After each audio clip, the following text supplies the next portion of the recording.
ಭೂಮಿಯಿಂದ ಅಂತಾರಾಷ್ಟ್ರೀಯ ಬಾಹ್ಯಾಕಾಶ ನಿಲ್ದಾಣಕ್ಕೆ ಇರೋ ದೂರ 420 ಕಿಲೋಮೀಟರ್. ಸುನಿತಾ ವಿಲಿಯಮ್ಸ್ ಮತ್ತು ಇತರ 3 ಗಗನಯಾನಿಗಳಿದ್ದ ಡ್ರ್ಯಾಗನ್ ಬಾಹ್ಯಾಕಾಶ ಕೋಶವು ಭೂಮಿ ತಲುಪಲು 17 ಗಂಟೆಗಳನ್ನು ತೆಗೆದುಕೊಂಡಿದೆ.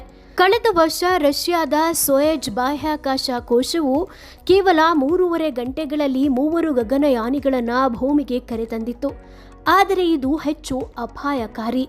ಗಗನಯಾನಿಗಳ ಮತ್ತು ಬಾಹ್ಯಾಕಾಶ ಕೋಶದ ಸುರಕ್ಷತೆ ಮತ್ತು ನಿಗದಿತ ಸ್ಥಳದಲ್ಲೇ ಬಾಹ್ಯಾಕಾಶ ಕೋಶವನ್ನು ಇಳಿಸೋ ಉದ್ದೇಶದಿಂದ ನಾಸಾ ಮತ್ತು ಸ್ಪೇಸ್ಎಕ್ಸ್ ಅತ್ಯಂತ ವ್ಯವಸ್ಥಿತವಾಗಿ ಹಂತವಾಗಿ ಡ್ರ್ಯಾಗನ್ ಬಾಹ್ಯಾಕಾಶ ಕೋಶವು ಭೂಮಿಗೆ ತಲುಪುವಂತೆ ನೋಡಿಕೊಂಡವು.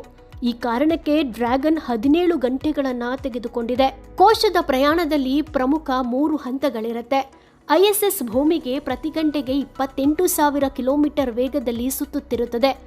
ಅದರಿಂದ ಬೇರ್ಪಟ್ಟ ಡ್ರ್ಯಾಗನ್ ಬಾಹ್ಯಾಕಾಶ ಕೋಶವು ಅಷ್ಟೇ ವೇಗದಲ್ಲಿ ಭೂಮಿಯನ್ನ ಸುತ್ತುತ್ತಾ ನಂತರ ಆ ಕಕ್ಷೆಯಿಂದ ಜಾರಿ ಭೂಮಿಯತ್ತ ಪ್ರಯಾಣಿಸುತ್ತೆ.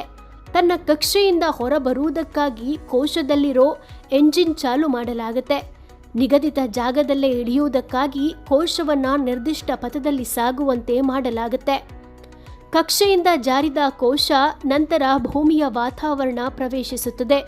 ಈ ವೇಳೆ ಕೋಶ ಮತ್ತು ವಾತಾವರಣದ ನಡುವೆ ತೀವ್ರ ಘರ್ಷಣೆ ಉಂಟಾಗುತ್ತದೆ.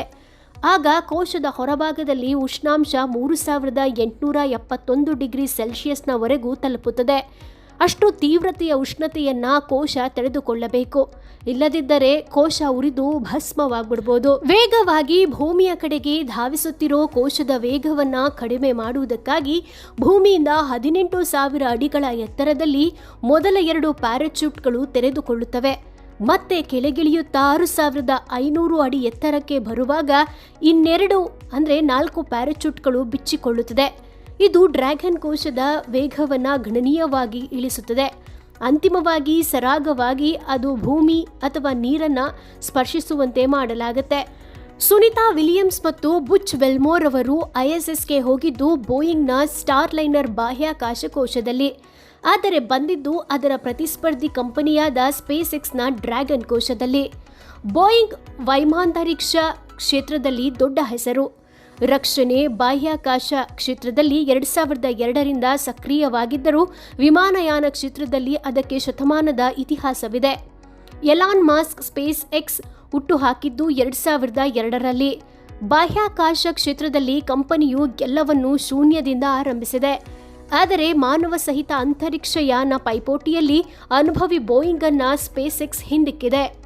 ನಾಸಾವು ISSಗೆ ಗಗನಯಾತ್ರಿಗಳನ್ನು ಕಳುಹಿಸಲು ಮತ್ತು ಕರೆದುಕೊಂಡು ಬರಲು 2011ರವರೆಗೂ ಬಾಹ್ಯಾಕಾಶ ನೌಕೆಗಳನ್ನು ಬಳಸುತ್ತಿತ್ತು. ಆ ಬಳಿಕ ಇದರ ಜವಾಬ್ದಾರಿಯನ್ನು ಖಾಸಗಿ ಸಂಸ್ಥೆಗಳಿಗೆ ವಹಿಸಿದೆ. ಈ ಸಂಬಂಧ 2014ರಲ್ಲಿ ಬೋಯಿಂಗ್ ಮತ್ತು ಸ್ಪೇಸ್ಎಕ್ಸ್ ಜೊತೆ ಒಪ್ಪಂದ ಮಾಡಿಕೊಂಡಿದೆ. 2017ರ ವೇಳೆಗೆ ಗಗನಯಾತ್ರಿಗಳನ್ನು ಕರೆದುಕೊಂಡು ಹೋಗೋ ಸಾಮರ್ಥ್ಯ ಹೊಂದಿರಬೇಕು ಅಂತ 2 ಕಂಪನಿಗಳಿಗೆ ನಾಸಾ ಹೇಳಿತ್ತು. ಆದರೆ 2 ಕಂಪನಿಗಳು ಗಡುವು ಮೀರಿದ್ದವು.